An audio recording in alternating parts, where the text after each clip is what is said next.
All right, ladies and gentlemen, welcome back to another MUFC Agenda video. It finishes Everton 2, Manchester United 2. The points are shared at Goodison Park. Let's be honest, if it wasn't for Bruno Fernandes' free kick, we probably go away with nothing there. That free kick changed the momentum of the game, and it looked like we you know what, we may have been, well, we were pushing for a winner. We were nowhere, we weren't really close to getting the winner, but I suppose that just shows what momentum can do for you.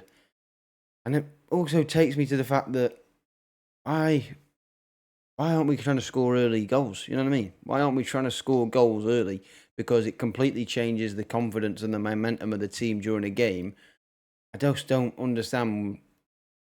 I suppose I say I don't understand why we don't score goals. For some reason, we only seem to start playing when we're like 2 or 3-0 down. It's ridiculous. That's just normally how it is. And then when we score, that's when we start playing our best. It's just frustrating to watch, and it has been for weeks. I suppose if it was as simple as scoring first, we would have been doing it. But this team hasn't got many goals in it, so I can see why we struggle when our striker that's starting through the middle has got no goals in 15 games. And I'm not here to dig out Hoyland, but it's literally a fact. That's not good enough for a starting striker for Manchester United, no matter how bad we are and what position we are in. We shouldn't be in that position where our number 9 has 15 goals, 15 games without a goal. It's not good enough. I think he's got 2 goals in the Premier League this season. Not good enough. As I just paused the team sheet there, it stays on United, so we can do it for the player ratings later. But yes, we get the point. Let's be honest, the point means nothing. We don't go above Everton. If we beat Everton, we go above them, but we don't. We're still behind them. We're still in 15th place, as I'm aware. Not good enough, is it really? It's not good enough, and I don't think it will be good enough really this season. I don't think we'll really start seeing improvements until we get a few players back from injury like Mainu and Martinez, which obviously Martinez and Ahmad both out for the rest of the season. So again, don't think it's going to get much better this season. But when we get our players back and then we get signings in the summer, I think we will start seeing progress. But I think this season is going to be more of the same. I think we're going to win some, lose more probably, and draw a few as well. We just got to hope that we can get some results in the FA Cup or the Europa League to keep us in Europe, one of the two. If you win the Europa League, you get Champions League football. It's a massive ask because I generally worry about the first round of 16 against Real Sociedad. I suppose this video isn't really even talking about United versus Everton, because if you want to talk about United versus Everton, it was very, very poor for 70 minutes. They were a miles better side. Decore was running the shop. Beto was looking like miles better than any United attacker. They were just comfortably the better position, the better team, and better chemistry within the team as well. They were just miles better. And then obviously, like I said earlier, the Bruno Fernandes goal changes it, and the reaction is good from there. But I don't want to get on the high horse and say, "Oh my days, yeah, United, we're back, we're nowhere near back. We're not even there. How can you be back when we've not been there for so long?" You know what I mean? It's ridiculous. Take a sip of water just to get the brain functioning properly as he stumbles to get his words out. Absolute waffle from me. But yeah, it wasn't a good game, was it? And carrying on about speaking about the Europa League, we're going to struggle in both that and the FA Cup because there's a lot of teams in those competitions that are better than us. So I don't know how we're going to get out of this position we find ourselves in, because we're not going to get that European money. Champions League is massive, and the fact that we're being out of it for 2 years on the bounce will be massive to sponsorship money as well. And the fact that we probably won't even get Europa League money. We are going to struggle considering we are in massive debt financially. We are going to struggle. We are going to struggle, and we are going to struggle for a while. And I think it might have to be solved through player sales. Hopefully, Rashford can do amazing at Villa for the rest of the season. Obviously, we're going to get some money in for Sancho because Chelsea are going to finish above the position they need to be able to automatically buy him. So we're going to get money in from him. Rashford's got to go, and then maybe there's another one. Maybe there's a few youngsters that we can sell. People coming through the academy to make some money. I know I'm not a fan of selling youngsters, but we need to make money to get ourselves in better positions and not be like the team that we were against Everton today, and not just Everton. This is more than just Everton. It's the games this whole new year. We've been below par, and the team is not good enough. And yeah, it's as simple as that. I've just seen the Ugarte goal there. It's a fantastic finish.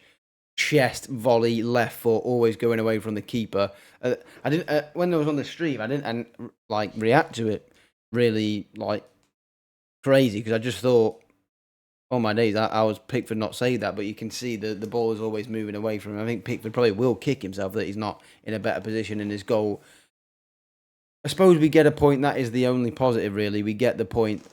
You've got to look at the positives as best as you can. The performance was better after we scored the goal, but you have got to be critical about the first 70 minutes. The fact that they looked like they had more fight than us. The press from Everton was way better than Manchester United's press at any point in the game. We don't press, and we haven't pressed for years, whereas Everton were closing us down from the back. They were getting to second balls. They were just a miles better team. They were the better team in the game. And obviously there was a penalty shot at the end. But come on, Ashley Young jumping all over the place. Prime Ashley Young, that was. Prime Ashley Young. We've been a United fan. We've seen that many times. So, yeah, that was one of his old tricks. But, yeah, where do we go from here? Obviously, we've got Ipswich in the midweek at home. Hopefully we just need a result. We need a result because even though performance over result, you would say, but I would counter that by saying I think the results build the confidence to allow us to play in the way Amarim wants us to play because the players get more confidence and they have more belief in what they're trying to do. I just think we need results at the moment. We need results. You can keep this system. I'm not saying do what Ten Hag did in his first season and completely write off what you want to do and just go to a pragmatic style of play and grind out wins just for the sakes of it, because we've seen that 3 years down the line or 2 and a bit years down the line, it doesn't get you anywhere. Whereas I think Ruben Amorim's got the right mentality. He's like, we do what I want because in the end, these players or the new players that come in will learn what I want from them straight away. You're either good enough or you're not. And either way, we will get somewhere. I do believe we'll get somewhere under this manager. I just think we've got to be patient. I think the fact that I've scored 2 goals has made this reaction a lot more calm for myself. They'd probably be digging into all the players right now. We know there's a lack of quality going forward. Even at the back today, it just looks an absolute mess. Onana, we'll talk about him in the player ratings. We'll talk about specific players in the player ratings. And we've got Ruben Amorim speaking now. I have still got the monitor on. Let me see what he's saying. Ruben Amorim talking about we need to survive this season. Talking about we have a lot of problems. Not wrong. He's not wrong. He's not wrong, but we've got to get through this storm. Hopefully we can do. Suppose we might as well move on to player ratings because there's not much more to talk about. It's been like this for weeks. We're not good enough. We know it. We're just going to have to grind out this season. It's simple as that. And see what happens in the summer. And for next year, hopefully we can do something and get lucky in one of the cups. But player ratings for Manchester United versus Everton. Onana, he's getting a 4 because I'm sick to death of repeating myself every week when the worst thing I've ever seen from a keeper, where he parries it into danger. He doesn't parry it around the post. He doesn't parry it wide so it's difficult for him to get a second opportunity. He parries it back right into the 6-yard box where you saw it at the last goal. He parries it into danger, and even though Maguire shouldn't be doing what he's doing in the box, it causes those players to have to react in that way because you just don't expect it from a decent keeper to parry it back into danger. It's absolute novice stuff, and he needs to go for me. He's not one of the major problems, but there's a few players that are in this team, and he is definitely one of them. I would probably look to get rid in the summer because I just think he causes too many problems and saves issues, if you know what I mean. So it's a 4 for me from an owner. He's got the mentality, but he's not got the skill. And you can have all the mentality in the world, but if you've not actually got the ability, come on, move on. Mazraoui, I mean, the whole back line is getting downgraded, all of them to I think Maguire goes a 4. I think it was shocking on that first goal. De Ligt and Mazraoui both below par. I'd probably give De Ligt a 4 as well. There was that pass just playing on my head. and Maguire a 4, Mazraoui a 5. The back line wasn't good enough, obviously 6 being the average. Dalot doesn't do anything going forward, and I was getting quite wound up on stream if you were watching it about the fact that he was the one on the inside and Ugarte was the one trying to whip in the balls out wide in the last minutes when he should be the one hugging the touchline. So it's a 5 for Dalot. Never see him going forward, and defensively in this week, I just don't think this system suits him, and he'd be one I'd probably be looking to ship off as well as Onana, because I think there's decent money in both of them still, and they just don't suit what we need. Ugarte gets us the equalising goal, a fantastic finish. Thought him and Casemiro for large parts were getting dominated by Everton's midfield, but the goal to be honest, you get to stay at average because of the goal. I didn't think he was any better than average's actual performance, but the goal was fantastic. So yes, thank you very much. His first goal in a Manchester United shirt. He gets a 6. Casemiro gets a 5, below average as always. Probably could have given him a 4 as well. Just shouldn't be playing starting games in the Premier League. It's simple as that. Really, really as simple as that, because he's way off it, looks too slow, and gives the ball away too much. Don't even know what his stats were today, but in general, he just gives the ball away too much. Dorgu, probably our brightest spark. I'm gonna give him a 7. He's the only one who probably gets a 7 for us today. Dorgu, my man of the match. I thought throughout the game he was the only bright spark. Obviously Bruno came to life in the last 20 minutes, but Dorgu was there for as much as the full 90 as he could be. So it's a 7 for Dorgu. He looks good, but a lot of players look good early on at United. I hope he carries it on. Obviously, he's the only signing really. Obviously, Haven's come in as well, but the only real Ruben Amorim signing. It's looking good for him so far. Hopefully, he can carry it, and we can build on that, because it looked at the end of the game it was having a good link up with Garnacho, who obviously we'll speak about in a second. Xerxes and Højlund both. They can be above 5. They probably could get worse. But I'm sick of repeating myself. They're just not. Xerxes got good skill, but playing both Xerxes and Højlund together is just doesn't work. Maybe you go, even though Cheeto, I wouldn't say he was fantastic when he came off the bench, but it's not like the levels got worse, if you know what I mean.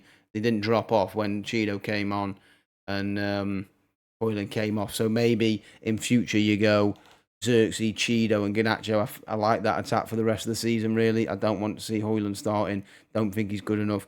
I don't think he's good enough to start. He should have been a player that should have been getting rotational minutes from the jump when he signed at United, but he's been starting in and out, and the confidence is low, and you can see it. I think there's a player there with some decent ability, but no confidence, shouldn't be starting, and it's a 5 for both Xerxes and Rasmus. Bruno gets a 6.5, was frustrating throughout the game, but when El Capitano steps up, he steps up when we need him, and he gets the 0.5 above the average just for scoring that beautiful free kick and really changing the game for us, really, because when he scored that and when he dropped into the deeper position, I thought he might be better in the 10, but I think in the deeper position he's actually better. He started to control the game a little bit more. Just need him and Ugarte maybe playing in that position for the rest of the season, maybe, and then go with the Garnacho, Xerxes and Cheeto attack. I think that could be the option. But 6.5 for El Capitano. Bench players, Lenny Yoro came off, just give him a 6, didn't really put a foot wrong. Cheeto, I'll give a 6, didn't put a foot wrong, didn't change the game, but not like he was crap. He got a few passes, won a few duels, probably lost a few duels as well. Had a little flick on at one point. Not going to downgrade him. He just came on and the level kind of stayed the same. But I'd rather Cheeto play than Højlund, because Højlund's been playing for weeks and nothing's been changing. So maybe give Cheeto more minutes, he gets more confidence, and we see the best of him. And then Garnacho, I'd probably give Garnacho a 6.5 as well. He has a lot of shots. He might misplace a lot of passes, but he's the only one who can run in behind and run direct at pace. Got to start, because he causes problems. Even if you don't like his final product, he causes problems, and he definitely was one that changed the game as well. So a 6.5, similar to Bruno Fernandes, but my man of the match for the game is Dorgu. We draw 2-2. The performance overall wasn't brilliant, but we get a point. You just got to build on it. You've got to build on it. You've got to take that last 20 minutes as confidence going into the game, into the week. hopefully we can get a result at Old Trafford against Ipswich and just try and just grind out results as much as we can. That's going to be it from me today, though. Hope you enjoyed the video. Let me know your thoughts on the performance today. Give me your man of the match in the comments down below. And that's going to be it from me, and I'll see you on the next one.